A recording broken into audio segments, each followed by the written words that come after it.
How's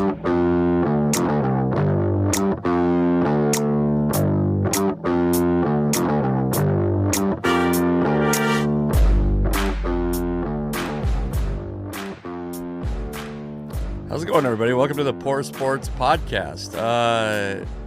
Eventful weekend for me, I gotta say. We're gonna get into it. I had some unique experiences in Wisconsin, and I have some bits that I'm gonna put out on my YouTube channel about it. This is the Poor Sports Podcast, solo Monday podcast, and we're gonna talk about the Mariners. The Mariners season officially came to an end. Mercifully, the team was put to rest on Sunday, and there's it's already spurred some conversation. I will say I'm becoming more and more conflicted about everything about the Mariners front office and executive team and ownership group. Some of that has to do with what I did in Wisconsin, and some of it has to do with the ongoing, I think, misunderstanding of what makes a good baseball team. Also, the Seahawks are playing tonight. We'll talk about that a little bit. The Huskies lost. I did not get a chance to watch it. I was do we have our first internet? Did my internet flicker? Also, by the way, I know there's an entire hurricane and disaster occurring in the American Southeast. My Verizon, anyone else on Verizon? I still don't have service. I lost service at 7 o'clock this morning. I still don't have service. Is anyone else fighting this? Isn't Verizon supposed to be the bougie? You never get dropped. Can you hear me now? Isn't it these folks? Anyways, we got a lot to talk about today because the Mariners can't stop putting their foot in their mouth to some degree. And anyway, first I want to talk about Wisconsin because I got to go out to Skyline Comedy Club in Appleton, Wisconsin. The first time I've ever been out there. I've been trying to get out there for over 5 years. It's not, by the way, Appleton, Wisconsin is not a destination for a lot of people, but I was excited to go out there. It's a cool, intimate comedy club, small town comedy club, owned by the same people that own Tacoma Comedy Club, where I'll be tomorrow, by the way, hosting the Comedy Voice competition. And every Tuesday until the second to last Tuesday of November, not Thanksgiving week. I think it ends the week before Thanksgiving week. I'll be hosting that competition and doing a bunch of new material. And find me on Instagram. That's probably where I most reliably post upcoming shows. So I'm all over the Pacific Northwest. I'm going to try to get out of the state at some point before the end of the year. I'm going to try to, the biggest thing is because we got this new kid, my Alaska Airlines status is about to lapse. And so I got to get someone out of town, book me for some shows, for the love of God. So all the shows in Wisconsin go pretty well. I headline on Thursday and that went all right. I don't sell any tickets, especially not in Wisconsin. So nobody was there to see me. They were there because they got free tickets from the club, which is fine. I knew that deal going into it. And I went out and bought before the show because I knew my time zones and my whatever would be all messed up. I bought some of that Spotted Cow, the New Glarus beer Spotted Cow, which is beloved in Wisconsin. They only produce it to be consumed in Wisconsin. And I got it, and I got to tell you, I had it many years ago. A little bit of a letdown. It's not that exciting of a beer. I'm also going through, I cannot get over this kindergarten flu, we'll call it. Both these kids are just bringing home. I'm just constantly in a state of a mild illness. And so, so I go out, shows are fine. I will say Friday I was driving to the club and I'm driving past right in front of Lawrence University, which is in Appleton, Wisconsin. And I see movement on the left side of my car. I'm going to post a bit with a story about this. But a wild turkey comes flying across the street. So if you don't watch my stand-up, you get to know it now. I almost hit a wild turkey while I was in Appleton, and get to the club, show's fine, all that stuff. They were having Oktoberfest. I went and checked that out. Appleton is considered or has been measured as the drunkest city in America, and their Oktoberfest, I don't know if I saw anyone doing any like traditionally German stuff. There was just, I had one horrific bratwurst, one of the worst bratwursts I've ever had in my life. Probably the worst bratwurst I've ever had in my life. I haven't had a lot of bratwursts. That's not true. That's not true. I've had the average amount of bratwursts. Probably not more bratwursts than people, the average person in the United States. This, I think, was the worst bratwurst I had ever had. And then I'm looking at it, and I was like, I thought this was going to be like some German restaurant in town. No, this is just like, it was literally like a barbershop choir sponsoring this bratwurst stand. So I'm not trusting bratwursts to anyone who's singing in a barbershop for the rest of my life. You've ruined that for me, Wisconsin. So when I go perform on the road, a lot of times I will take either the earliest flight. I'll take usually the earliest flight in and the earliest flight out, so that I can leave the day of, miss as little time with my kids as possible. If I'm lucky, I get to take them to school that day, and then go. So I'm always leaving early, coming in leaving early from somewhere. And I made the decision that I was either going to try to get an hour and a half, 2 hours of sleep on Saturday night into Sunday morning, or just, if that didn't work out, drive to the airport. But I was going to commit to it at some point, so that it wasn't like getting 15 minutes of sleep might be worse than getting 0 minutes of sleep. But for me, getting 1.5 hours of sleep is huge. That changes the trajectory of a day. So I'm leaving. I leave for the airport at 3 in the morning. My flight's at 7. I'm flying from the Milwaukee airport, 2 hours away. Easy money. We're going to be there with plenty of time. I got 2 bags to check. One is like my clothes, camera equipment, and shit like that. The other one is merch and for a little bit of camera equipment. It's all spread out. And then I have a backpack. And I'm 30 minutes outside of Appleton, Wisconsin. And also, by the way, I got to tell you, I'm stressed because I saw the people of Oktoberfest, and they lived up to the drunkest city in America. These people were absolutely hammered. I was sitting in a bar with the guy I was opening for, Chris Frangiola, at about, I don't know, like 1 p.m. on Saturday. And just like sweet old grandparents, just like on their 15th rum and coke, just hammered, screaming at the Wisconsin Badgers. It was a scene. There's a drinking culture there that I am not used to. So people, I'm like, 3 in the morning, people are going to be absolutely hammered. College town, 3 in the morning. This is going to be a scary drive. There's nobody on the road. It's beautiful. I'm driving whatever speed I want. I'm not worried about passing people or people passing me. I mean, there are points where truly I'm on the main freeway, Highway 41, going north and south from Appleton to Milwaukee, and I can't see lights on either side of the freeway in the amount of the field of vision that I have before and after me. And I'm driving along. I'm 30 minutes out. I'm in a town called Oshkosh. These are places, by the way, that you just kind of assume are fake places.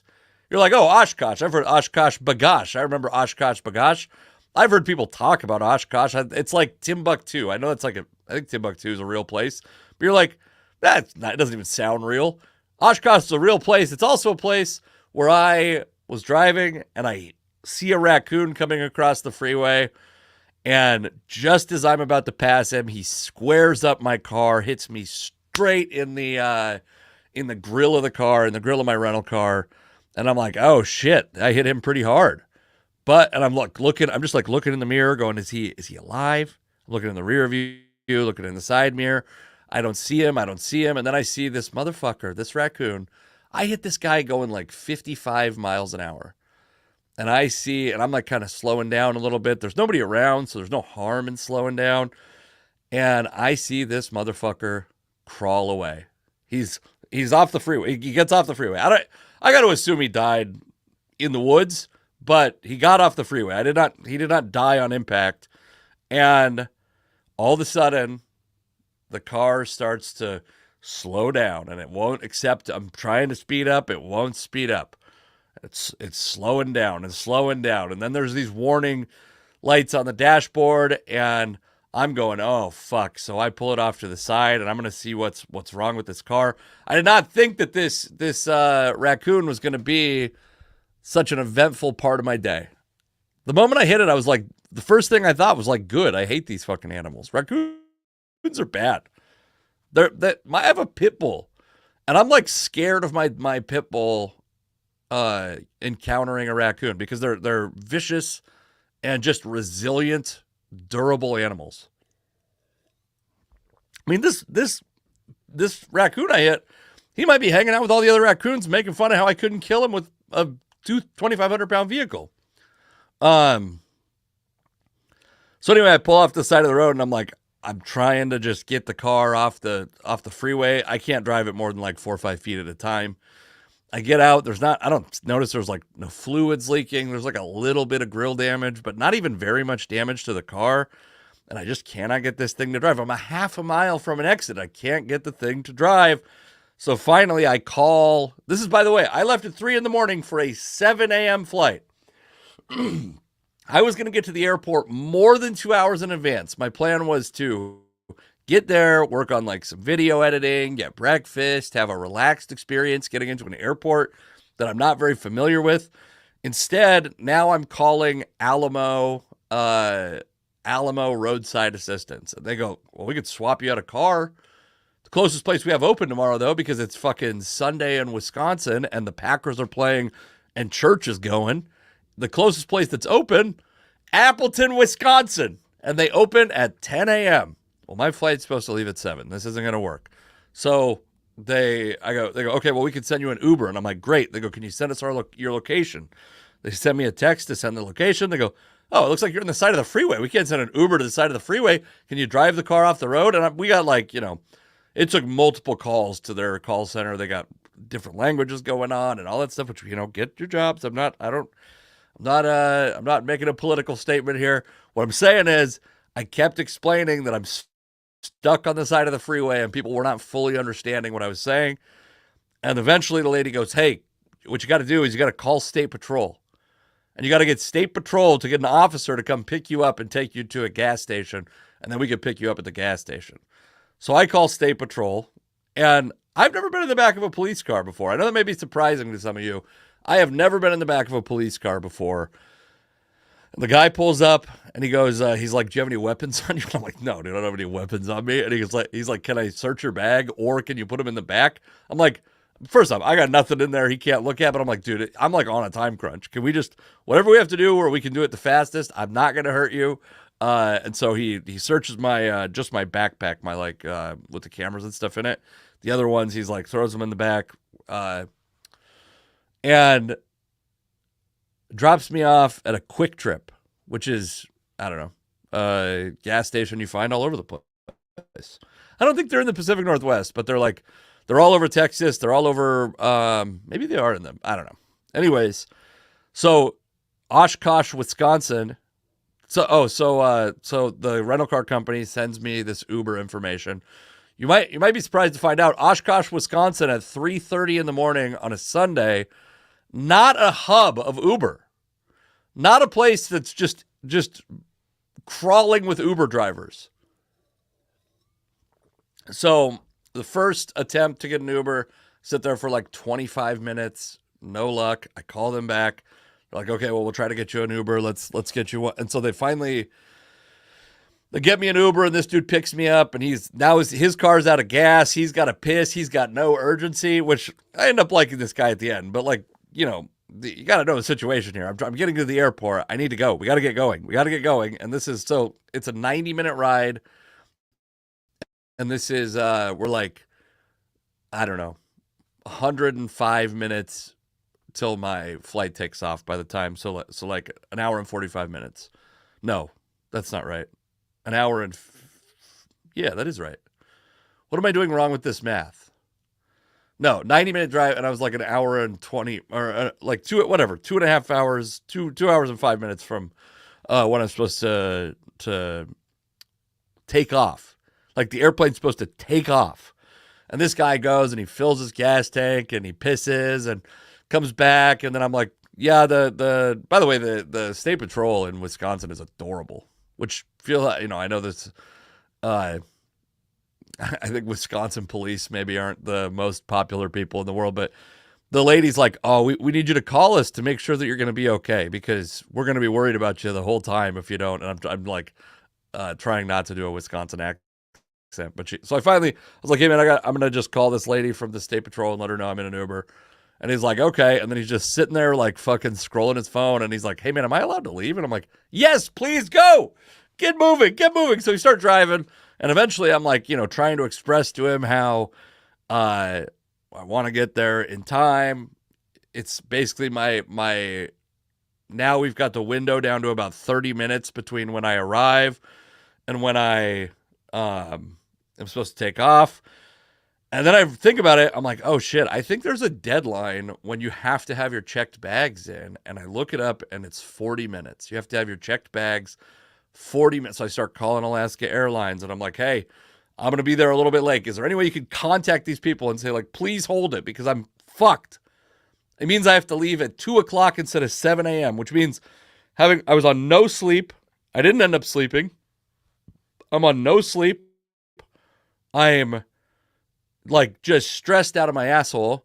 I'm tired. And finally we get to they're like, we can't contact anyone. I'm like, I wanted to be able to drop off the rental keys because that's what they want. Can't do that. Certainly not going to have time to do that. I've committed early, not doing that. We're not dropping off the rental keys. And so I arrive and I rush in, like just crossing my fingers that that the lady forgot that it was 40 minutes and she's high behind the counter. And it turns out I get to the front and I see this family that's like kind of stressed out trying to check their bags in and kind of negotiating with the lady. And I go, hey, by any chance, you guys going to Seattle? And they're like, we're trying to. And I'm like, thank God, me too. I'm doing the same thing as them, lady. Don't you shut this off. Don't you shut that computer off or walk away after they're gone. And I can't remember her name. In fact, I never saw her name. I thanked her a million times, but this lady let me get on the airplane. So stressful moment. Still have no idea. I still own these keys. I still have the keys to the rental car. I have no idea. It was the first time also I've declined the insurance. I have car insurance of my own. I bought it I rented the car on a credit card that I think I'll be okay, but still tough situation. So I'm exhausted, emotionally exhausted, physically exhausted, and the Mariners continue to exhaust me. And I don't want to regale you with too much more travel stuff because I know that this is a sports podcast and most of the people who listen to this are in Seattle. So I'm going to tell you about Lambeau Field briefly and just tell you the revelation I had relative to Seattle sports after spending some time in Lambeau Field. On Saturday, I visited Lambeau Field where the Packers play. I think it's the oldest operating football stadium. I think that's right. And then it's the third oldest major professional sports stadium behind Wrigley and Fenway. I think those are the only two older than Lambeau Field. And I just like, one, so impressed the passion in that town. There's like 103,000 residents of Green Bay, Wisconsin, and 81,000 season tickets sold. And obviously they're not all sold to people who live in Green Bay. Obviously they're sold to some cities like surrounding cities. But even that metro area, it's 2 hours to Milwaukee. These aren't all people from Milwaukee coming over. Like, this is just a thing they're very passionate about. And I got a tour from a guy who's been going to Packers games. He was probably pushing 70, going to Packers games since he was a little kid. And just, it made me think of, first off, if you've been a 50-year Mariners fan or close to a 50-year Mariners fan, I think they turned 50 in a couple years, right? If you've been a fan for the entire, what do you have to show for it? If you were a guy, I mean, first off, nobody cares to take a T-Mobile Park tour because the Mariners are not a beloved or historic franchise. But if you are a team, if you are a fan that's been around since the beginning, what do you have to show for it? Like an appearance in the ALCS? Maybe a couple, they got a couple appearances in the ALCS. The historic collapse of the Angels in 1995 that leads to an improbable comeback for the Mariners. They're like iconic moments, but there's no culture, there's no history, there's no tradition. There's nothing. It's and it's not like, also, by the way, it's not like if you're a Mariners executive. It's not like it's a mystery what will happen if a team has an extended run of success, right? The Seahawks and Seahawks fans were very lucky that Paul Allen owned the team for as long as he did before he passed away, because Paul Allen was committed to making that team a winner, and that included eating money on coaches to get the right coach, right? Like they had Jim Mora for 1 year. It wasn't working out. Pete Carroll was available. I'm sure they ate a lot of money. I don't remember the exact details. I'm sure they ate a lot of money getting rid of Jim Mora. The having a single guy who's committed to winning has made an indelible impact on Seattle sports. What is the passion around the Seahawks versus the Mariners? They're not even comparable. What is the passion around bringing the Sonics back versus? I mean, the Mariners fan base was the most angry I have ever seen it this season, and everybody's just dejected.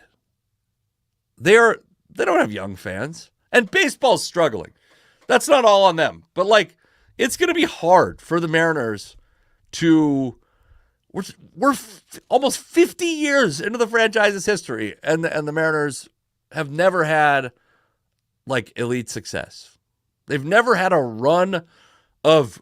They've never. I mean, I guess 95 to 01. You got what, four playoff appearances in there? Is that right? What'd you have? I think it was maybe 5. Hold on. This is reasonably easy to pull up, hopefully. Mariners Encyclopedia. That'll be but my point is the cultural benefit, so 4. I guess it was 4 from 95, 97, 2000, and 2001.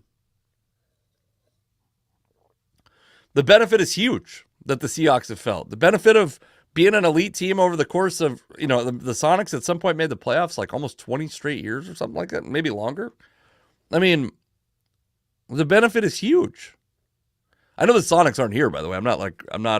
But the passion around the Sonics has lasted almost an entire generation, unfortunately, without the team here. There was not a passion issue with the Sonics. There was a government issue. There was an ownership issue. There was a league issue. But fans dug the Sonics. Yeah, it's just not true with the Mariners. And it's their fault. It's not because this city won't rally around a team. The Seahawks have a 10-year stretch of success, and there's still 40,000 people or something on the waiting list for. I'm where am I at? I gotta look this up actually at some point somewhat soon. But Seahawks waiting list season tickets. How deep are we? I don't know if I'm gonna be able to find it very easily. There's 12,000 people on the Blue Pride wait list, but then there's a wait list to be on there, and I'm on that one also. Yeah, spending time at Lambeau Field and seeing and I know the ownership there is a weird thing, which I'm not suggesting that the Mariners should sell to the fans. I think that's not a feasible scenario, but the way that they have funded stadium expansion is through them passing government initiatives to pay more taxes. When have you heard of that? That doesn't happen anymore. And then also and maybe it happens in Texas. I don't know. Maybe I'm full of shit. But also, they sold shares of the team to fund all that stuff. That's literally all funded directly from the fans being passionate about. There was also 2 times where they were on the verge of bankruptcy, the Packers. But my point is the fans are so passionate they put their money where their mouth is. And so do Seahawks fans in a way. Their Seahawks fans are dying to go to games. The resale price on tickets is huge, and I know sometimes those go to outside fan bases, but a lot of people are spending a lot of money to go see games, buying tickets on the resale market. So it made me so sad for the Mariners and Mariners fans. And then on Sunday, the Mariners season ended in just like perfect form, where they missed the playoffs by, I mean, technically they were one game behind the Royals and the Tigers in the wild card, but because of the tiebreakers, they were basically 2 games behind those teams. And you look at these like small decisions they made, what seemed like semi-insignificant decisions they made, where they took for granted the idea that 2 wins above replacement wasn't that important. Or so I saw there's been a bunch of conversation, and I don't have I'm going to read you the quote from Jerry Dipoto, and we'll pull up those old standings like I was talking about. So obviously these are Fangraphs playoff odds, and I bring them up because we've been looking at them all year. And obviously the Mariners now, the playoffs have been almost decided. There's still a little bit of, there's some stuff to figure out in the National League, but the American League is decided. It's going to be the Royals, the Tigers, and the Orioles that take they are who took the wild card. And by the way, this is like how much worse can you fumble this sentence? You can see here the Mariners 85-77. They win they sweep their final series. You get to see Dan Wilson goes 8 over 500. I will say, I was skeptical of the Dan Wilson era, and I'm still skeptical of the Dan Wilson regime. I'm skeptical of the Edgar Martinez regime, frankly. Like, I'm certainly not someone who thinks that the team needs to just keep rekindling the 95 nostalgia. I find that pretty annoying, frankly. But what I will say is this team went from a team that was on a pace to have the highest strikeout rate in the history of baseball by like a couple percent to a team that did not end up doing that. Surprisingly, not by much. I think they still had the 4th highest strikeout rate of all time, and it's by, I believe, less than a percentage that they didn't break that record, but they did not break that record. They did not have the worst strikeout rate, and so I'm skeptical of Dan Wilson as the long-term manager. I'm skeptical of Edgar Martinez as the long-term hitting coach. I'm skeptical of how much of the credit you want to give to Edgar Martinez for the Mariners' improvements offensively. But it's hard to argue with the results. There's like rate stats that improved. Obviously, the Mariners are 8 over 500 in a pretty short stretch since Dan Wilson took over. Unfortunately, like, while the Twins cratered, and the Royals, I think, to a degree, and the Tigers, to a degree, didn't have incredible stretches, it just wasn't good enough. But the Mariners, I don't think you could have asked for, realistically, a better record from Dan Wilson in the brief period he had in 2024. So I'm cautiously optimistic. I'm less bullish on that than I was, but I'm not giving all the credit to Dan Wilson. I think if the one of the Mariners' problems, and we're going to talk about this a lot in the offseason, so I'm not gonna belabor it too much today. One of their problems is they seem to think that there is like a panacea, one solution for everything. Dan Wilson is not the solution. Edgar Martinez is not the solution. When the Mariners extended Victor Robles, the biggest thing I was worried about was that they would view him as a pencil him in. He's your 3rd starter in the outfield in 2025 outfielder. And Jerry Dipoto said in like his last interview of the season, our outfield, this is from Jerry Dipoto, our outfield moving forward, I think you're looking at it, Dipoto said. Signing Robles to an extension and Julio really showing us over the last 6 weeks what he has always done. When he's him, he's right. And bringing Randy in at the deadline is a positive thing for us. And Luke Raley had a terrific year. In many ways, he was probably as exciting a player as we have had on the field often. It's exactly what I was worried about. Is Luke Raley a fine 4th outfielder? Sure. Is Victor Robles a fine 4th outfielder? Sure. A couple years ago, the Mariners were obsessed with, well, JP is the shortstop. Definitely don't go sign one of the three. Maybe they never had a chance. Who was it? It was Carlos Correa. It was Correa, Lindor, and who was the other guy? Oh shit. Why can't I think of the other guy? And it might have been Trevor Story, I think was one of them, and maybe there were more. I know that Correa's had some struggles with, at least with, let's see, what's Carlos Correa been up to? But the idea that these three youngish guys, like Correa is still only 30. I think Lindor is maybe a little older than that. And Correa has, hold on. What did he do? What did Correa do this year? He played only 86 games. So that's not, he's never played a full slate of games in Minnesota, but he also led the league in grounding in double plays last year. That's not great, but he was a 905 OPS guy this year in Minnesota at shortstop.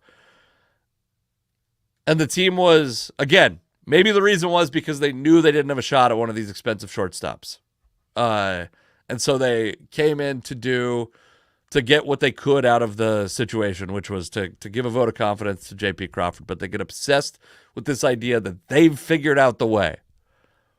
And the way is, so for example, the way, and John Stanton apparently has made some comments. I don't have a Seattle Times subscription, unfortunately. I was going to try to read that quote, and then I tried to do everything I can. All the old tricks I knew to read a Seattle Times article in the past are gone. You can't just put your computer into incognito mode.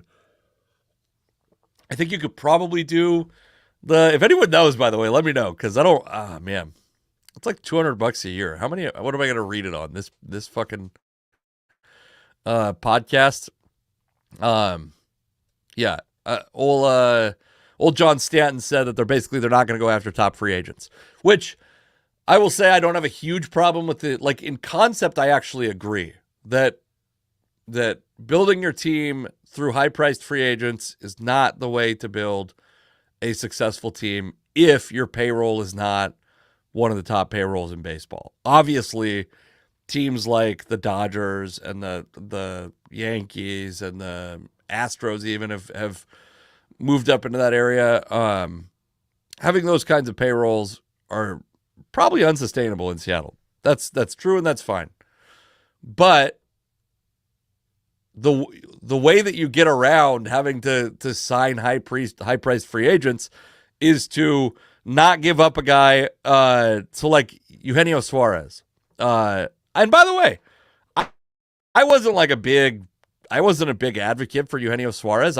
If you listen to this podcast, I wasn't like heartbroken that he was gone. He was a 3.5 win player the year before with the Mariners, I think, and he was good. He was good. He's a guy that I didn't have a lot of belief in his game sticking around, and he was, he stayed pretty damn good in Arizona. So, but the thing is, they traded him for nothing. They traded him for a salary dump. And I don't mind a salary dump as an occasional way to clear up a little spending space. But the Mariners made a couple salary dumps this offseason. And a team that spends money, the team that's willing to spend money, you don't go cheap on Teoscar Hernandez and not give him the qualifying offer because you're scared he might accept it, right? That's a guy who had like a decent season in Seattle last year. You don't dump Eugenio Suarez for a 30-year journeyman catcher and a non-prospect because you think you think that your platoon of Josh Rojas and Luis Arias can be your third base situation. You don't not go after, I guess like when you go after free agents, you don't go after the Mitch Garvers of the world. You don't do a 1-for-1 swap for Mitch Haniger for a guy that's on. How did Robbie Ray end up this year, by the way? I didn't actually pay any attention to how his year went. But my point is, it's not where the Mariners, I think, show themselves to be cheap the most often and where it's the most damaging is not really in the way that they deal with free agency, because I don't necessarily think they need to be out signing every free agent.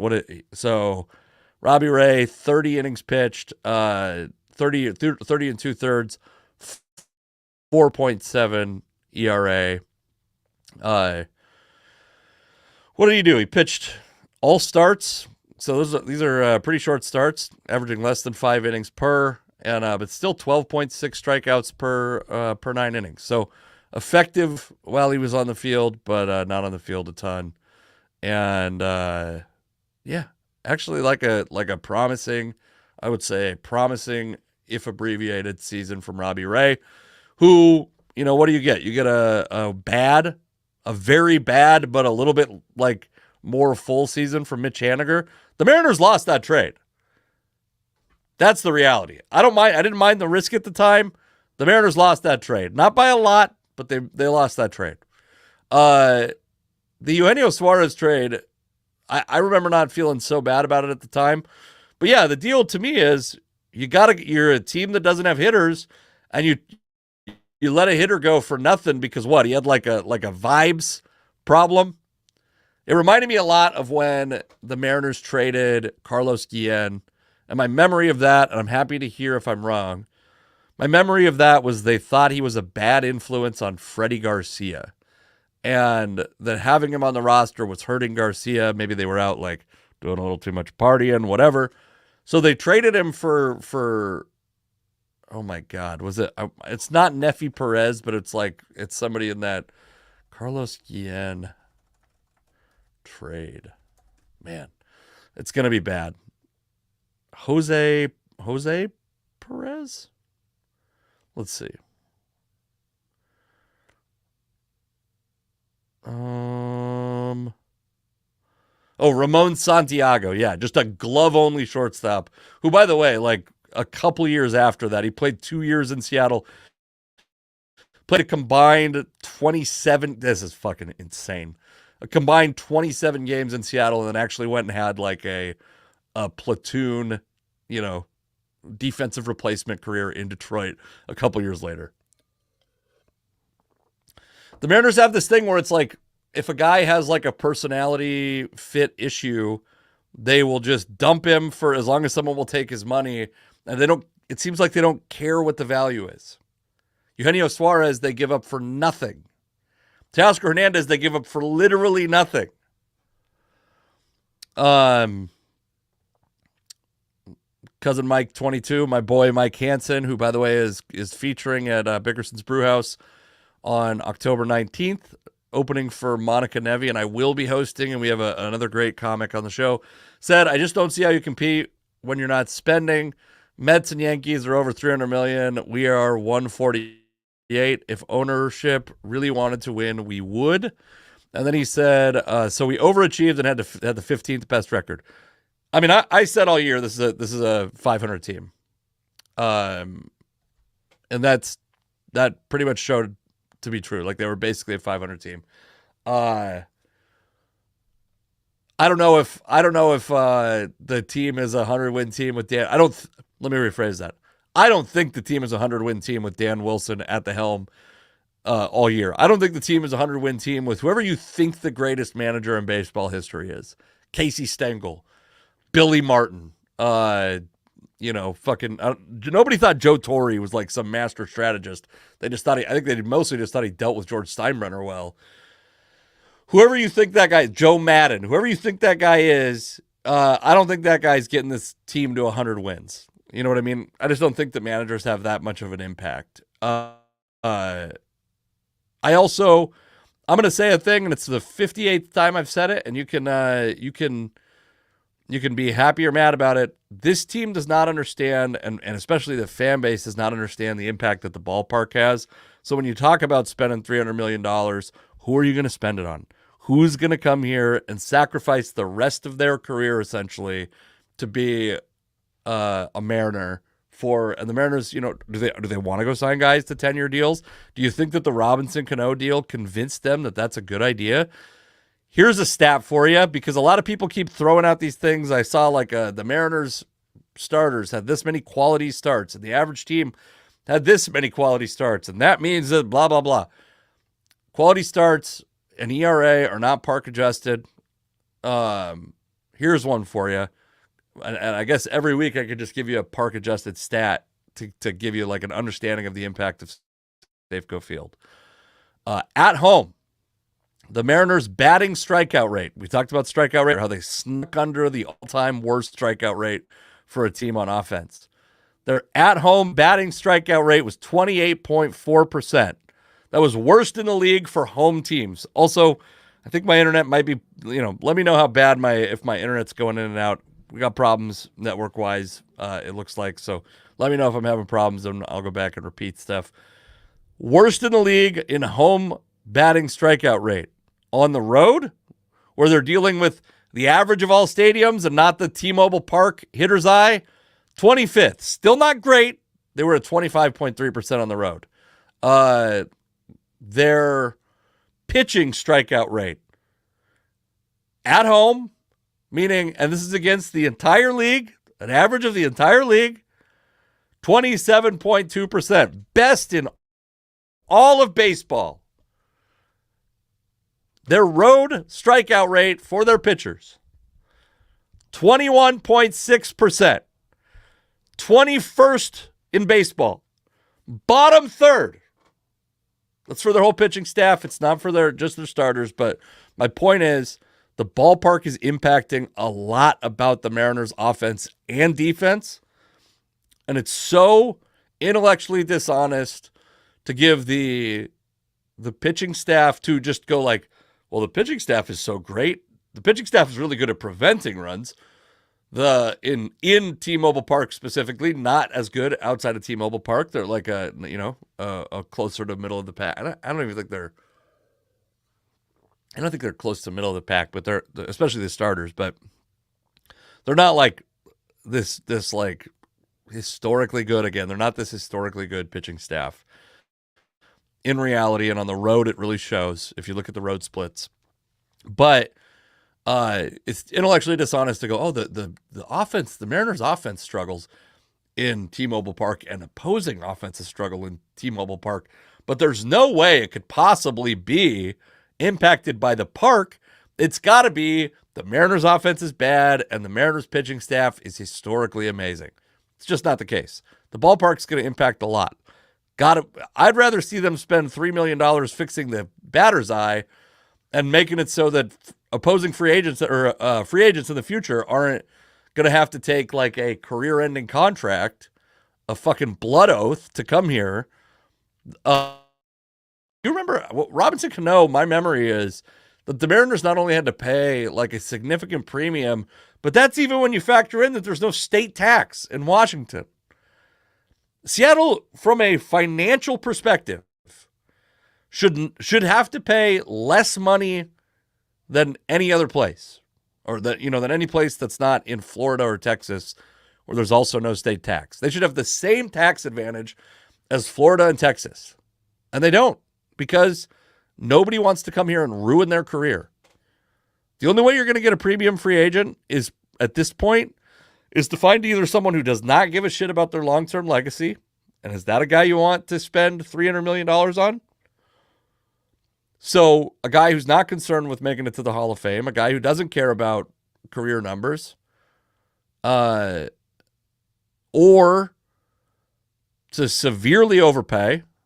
And I think even in that case, you probably have to find someone who's not married to their own legacy, or find these guys who are like on the fringes, and they've been pretty good at that. Mitch Garver notwithstanding, Mitch Haniger notwithstanding, both of whom make they make a combined $30 million next year, and we're literally, by wins above replacement, the two worst players on the team next year. I'm on, like, if you're going to use the payroll flexibility and you're not going to use it for premium free agents, use it to eat the salaries of Mitch Garver and Mitch Haniger. Get those guys off the roster. Yeah, I mean, I want to talk about this more when Alex is here, and I got a couple more things that I want to talk about before we go. But yeah, it's just like it's so maddening. This team just cannot adopt a reasonable strategy. I mean, I'm not even talking like, I don't need them to be revolutionary. Do what other teams are doing. Like, It's fucking infuriating. Okay, well we'll move on from that for now, because I think that we're gonna have more to talk about with Alex. But let's look at this dude, Matthew Sluka. Are you guys familiar with Matthew Sluka? I'm gonna share his tweet here. This is Matthew Sluka left UNLV. He's a quarterback that here's the, by the way, like I'm curious to see the comments, because I haven't actually looked at that. He said, I've decided to utilize my red shirt and will not be playing any additional games this season. I committed to UNLV based on certain representations that were made to me, which were not upheld after I enrolled. It has become clear that these commitments would not be fulfilled in the future. I wish my teammates the best of luck this season, and I hope for the continued success of the program. So, he was offered, or at least to some degree promised, $100,000 in NIL money. And then I think he received, it sounds like, about $3,000. And I've seen, like, Reese Davis made a comment that, like, we all make bad decisions, but walking out on your team you can't do that. You know, Reese Davis, classic guy who you want to hear about not walking out on his team. That's the guy that you care about. Not a guy who's a former player, a guy who's an announcer who probably, and I'm generalizing just based on ESPN, but like a lot of these ESPN guys that have these opinions come from families with a lot of money and are not scraping through, on scholarship. These guys are, anyways, a lot of them go to Syracuse. Did I say that? A lot of these ESPN guys go to Syracuse. And anyway, this is exactly where we were headed with NIL. And it's exactly where we should be. These guys are not employees. These are not, if the team can, I don't understand the reaction where it's like, if the team breaks a verbal contract, and by the way, maybe they didn't, but if a team breaks an agreement, the player should also be able to break an agreement. This should go both ways. For literally over a century, college football players have had zero leverage. For literally over a century, college football programs and universities have been enriching themselves off the backs of college athletes. And I'm like a radical about this. I'm fine with the sport of college football, or college sports in general, especially the ones that make money, collapsing in the name of this principle that, like, adults who want to make money in this sport should be allowed to make money, and you shouldn't be able to exploit them or lie to them in a way that would otherwise be a breach of contract, just because they're college athletes. Just because they are nominally college athletes. And college football is not going to look the way we used to or we thought it, or the way we liked it, or whatever. It's not going to look the way it used to. Good. It shouldn't. It got there by exploiting young men. Also, this dude is, maybe Matthew Sluka comes from money. I don't know. But what I'm saying, $100,000 mistake at that age is a big deal. It's a big deal at any age. To brush it off as like, oh, this is a mistake you'll be able to recover from. No. And also, it's not a mistake. It's a lie he was told. Anyways, I guess the last thing that we have time for, and it's important to talk about, is the world lost Dikembe Mutombo. And I'm gonna do more podcasts this week. So if you have a topic that you thought I guess we'll preview the Seahawks briefly after that. But the world lost Dikembe Mutombo, and I'm showing him here on this picture at a time when he hurt my feelings more than he ever did in his career. In Seattle, Mutombo was most famous for being on the Denver Nuggets team that beat the 1 seed Seattle Supersonics. I believe it's in the, was it in the 94-95 the 94-95 playoffs, I believe. I believe it was one of the years that Jordan was out because the Sonics, it was really the only time the Sonics like should have been the favorites and maybe were the favorites to win the championship. And Mutombo robbed them of that and played incredible in that series and had an incredible career. And he had, I think he had a little bit of post-career controversy with some stuff that I don't have any qualifications to talk about. But like overall, I think Dikembe Mutombo is considered a pretty generous philanthropist and a great ambassador for basketball in Africa and across the world. It's a sad day. And also this picture of him has brought me a lot of pain in the over the course of my life, but it's I guess I feel like a little bit sad to just have this memory, like it's just a sign of my own mortality perhaps, but the author of this memory passing away is it's sad. Rest in peace to Dikembe. 58 years old, brain cancer, far too young.